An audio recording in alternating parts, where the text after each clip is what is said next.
Chers amis, écoutez patiemment ces deux analyses de M. Thierry Mariani et de M. de Castelnau, un avocat français. La destruction de l'influence française va-t-elle s'arrêter sous Emmanuel Macron? Notre éviction du Niger n'est qu'un nouvel épisode de la pitoyable débandade de notre politique étrangère. Guinée, Mali, Burkina Faso, tensions avec le Maroc, relégation de notre influence au Moyen-Orient jusqu'au Liban. La liste s'allonge à l'infini et va même jusqu'au Pacifique, où Macron a été méprisé et négligé par les Australiens et les Américains lors de leur nouvelle alliance régionale AUKUS. Quant à l'instabilité aujourd'hui au Gabon et peut-être demain au Tchad, elle pourrait bientôt nous faire déchanter une fois encore. Le bilan du président de la République est catastrophique en politique étrangère. On peut bien sûr l'imputer à des erreurs nationales. Arrogance et suffisance d'Emmanuel Macron, fin du ministère de la coopération, affaissement de notre puissance militaire. Mais il faut aussi rappeler le rôle de l'Union européenne dans cette affaire. La France est systématiquement obligée de se coordonner avec les 26 autres États membres en matière d'affaires étrangères et elle est obligée de faire face, depuis l'élargissement de 2004, à de nombreux pays qui considèrent que notre investissement en Afrique, au Moyen-Orient et ailleurs dans le monde est superflu, voire nocif. Pour ces pays, l'OTAN et les États-Unis assurent déjà ce rôle, alors à quoi ça sert de soutenir la France? Le soutien à minima de l'Union européenne et de ses États membres à l'action de la France à travers l'opération Barkhane a été particulièrement révélateur, obligeant nos ministres de la Défense à mendier une aide plus importante, une aide qui n'arriva jamais. Aujourd'hui, alors que les États membres et l'Union européenne ont déjà déboursé plus de 70 milliards d'euros pour l'Ukraine depuis le début de la guerre, nous voyons par contre que les fonds pour simplement assurer le maintien de la présence française en Afrique manquent désespérément. Enfin, l'imposition de toutes les idéologies à la mode au cœur de nos relations diplomatiques coûte très cher à nos amitiés africaines. L'Union européenne et sa religion des droits de l'homme, où les revendications de toutes les minorités remplacent la défense de nos intérêts nationaux, est un accélérateur de cette débâcle.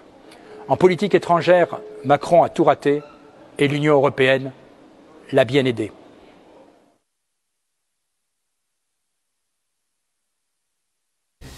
Monsieur de Castelnau, bonsoir.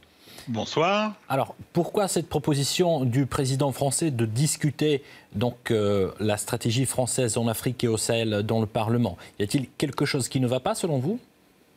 Écoutez, c'est relativement pathétique. Je vais être obligé de dire du mal du président de mon pays, mais il a une stratégie diplomatique, une stratégie internationale vis-à-vis de l'Afrique qui est catastrophique. Catastrophique depuis déjà un moment.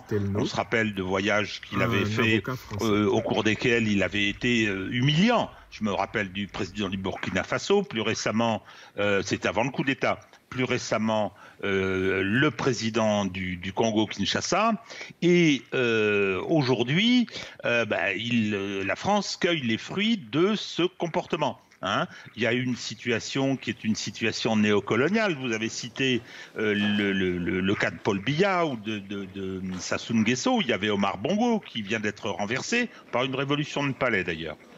Mais effectivement, la France cueille les fruits d'une diplomatie et d'une stratégie géopolitique absolument lamentable. Elle est d'autant plus lamentable qu'elle est conduite par quelqu'un d'incompétent. C'est quand même assez extraordinaire de voir, par exemple, l'invitation pour les BRICS. Plutôt que d'utiliser ce que Sergueï Lavrov lui avait rappelé, plutôt que d'utiliser les voies diplomatiques normales et habituelles, on peut déplorer qu'il y a eu un coup d'État. Le régime actuel qui contrôle son territoire, il n'y a pas de répression, il n'y a pas de guerre civile, eh bien, dit nous ne voulons plus de cet ambassadeur, nous lui retirons ses lettres de créance.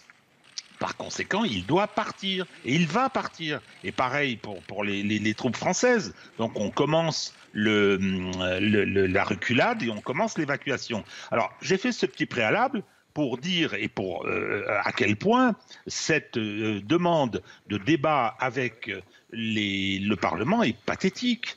Voilà quelqu'un qui a toujours maltraité le Parlement. On se rappelle l'utilisation des fameux articles 49.3. Il n'a jamais sollicité le Parlement pour débattre de la position française vis-à-vis de l'Ukraine. Et vis-à-vis de la Russie, bien évidemment. On peut penser que la France est co-belligérante, c'est une vraie question de droit international qui se pose. Jamais on n'a sollicité le Parlement. Et maintenant qu'il est en grave difficulté, qu'il s'est un peu ridiculisé sur le plan international, voilà qu'il dit aux parlementaires, il faut qu'on en discute. Pour essayer d'éviter le ridicule dans lequel il s'est installé. C'est assez pathétique. Je trouve que les limites de ses compétences dans ce domaine apparaissent de façon criante. Alors, croyez-vous qu'il y a une nécessité d'adopter une nouvelle stratégie de la politique française en Afrique et au Sahel? Si oui, quelles sont ces grandes lignes selon vous? Écoutez, d'abord, il faut mettre fin à ce qu'on appelait la France-Afrique. La France a défendu ses intérêts. Après l'indépendance voulue par le général de Gaulle, la France a défendu ses intérêts en Afrique. Mais je veux dire, depuis un certain temps, elle ne s'est pas penchée sur la nécessité du développement de ces pays. Elle aurait dû le faire d'ailleurs parce que ça aurait probablement évité un déferlement migratoire auquel elle est confrontée aujourd'hui, venant de ces pays-là d'ailleurs, venant de ces pays-là. Et aujourd'hui, elle a un problème majeur, c'est qu'elle est rejetée. C'est-à-dire que dans ces pays où on parle français, dans ces pays qui ont été colonisés par la France et où elle a laissé des traces, où il y avait souvent des rapports de grande qualité, on a soutenu des dictateurs corrompus, on a soutenu des coups d'État quand ils nous arrangeaient, et maintenant, cette Afrique-là nous dit « partez », nous dit « on veut plus de vous ». Donc il va vraiment falloir remettre complètement le dossier à plat. Il va falloir qu'on essaye de définir et de déterminer quelque chose. Et l'idée de dire « je vais saisir le Parlement pour qu'on débatte de ce qu'il faut faire », ça n'est pas sérieux. Il est président de la République, il a été réélu l'année dernière, il a un ministère des Affaires étrangères. Alors, on va rappeler pour vos auditeurs que la France disposait de ce qu'on appelle un corps diplomatique, de professionnels formés pour cela, il l'a dissous.